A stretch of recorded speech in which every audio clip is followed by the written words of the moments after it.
Hello, and welcome to another video concerning when to start claiming Social Security retirement benefits.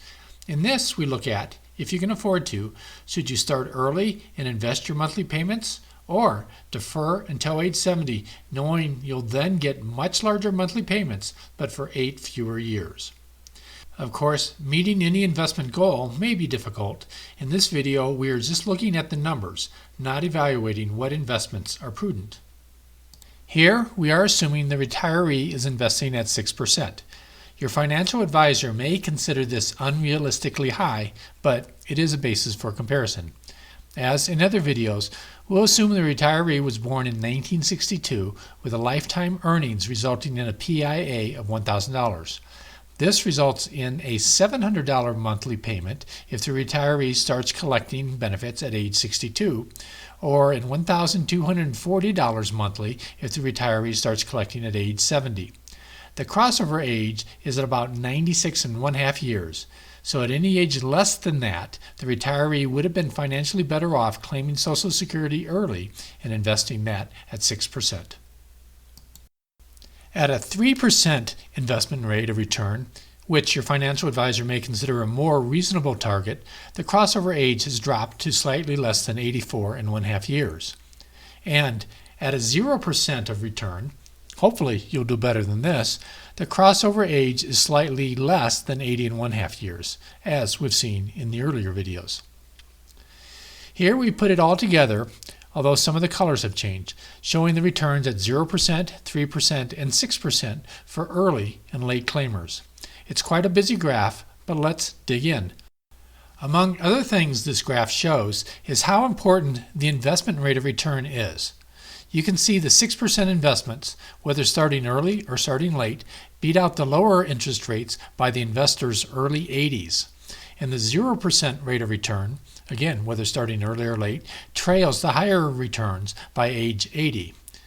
Here are the crossover ages at 0%, 3%, and 6%. Another variation to look at, and this may seem a bit unusual, you'll notice the curves are flattening out rather than accelerating upwards, as we've seen before. This shows investing at rates of -4% and -2%.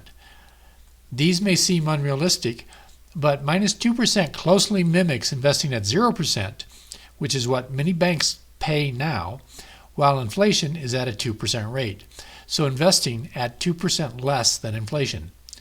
Of course, we prefer higher investment returns, but this shows the trend we've seen in the crossover ages that higher investment rates favor collecting Social Security earlier, and lower and now negative investment rates favor collecting Social Security later. So here we see a crossover age of 78 years and 9 months for the -2% rate of return, and a crossover age of 77 years and 7 months for the -4% return. Here's a heat map table based on this observation. The columns are interest rates with longevity for each row. Yellow indicates claiming younger is favored, orange indicates claiming older is. The numbers in each box is the optimum claiming age for that situation in a year:-month format.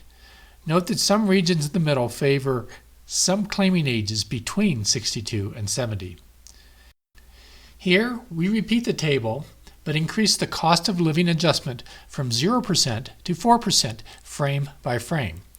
The general trend with increasing COLA is that the orange area increases, meaning more regions where claiming late is favored. But the increase is not as large as you might expect. For example, if we target just one scenario, earning 0% interest with a life expectancy of 80, highlighted in blue, the optimum claiming age varies from 66 at 0% COLA to 68 years and 7 months at 4% COLA. So in summary, we've seen that higher investment rates of return favor claiming younger, and vice versa. And higher inflation favors claiming older, but only slightly.